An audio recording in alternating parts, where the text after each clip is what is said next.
САД го признаваат и поддржуваат суверенитетот и територијалниот интегритет на Република Македонија. Оваа позиција не е променета, изјави официјален представник на Стејт департментот од Вашингтон за гласот на Америка на албански јазик, откако американскиот конгресмен Дана Рорабахер во интервју за телевизискиот канал Vision Plus зборуваше дека Македонија не е држава и треба да се подели.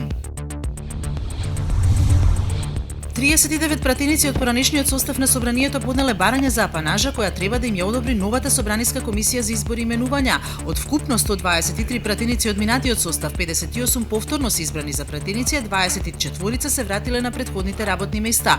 Апанажата изнесува повеќе од 80.000 денари или речиси 4 просечни плати.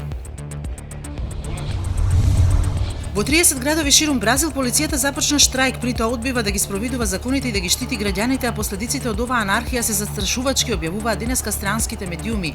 Бандити скитаат по улиците вооружени со мачети и со огнено оружје, плячкаат продавници, палат автобуси и оставаат мртви тела по улиците.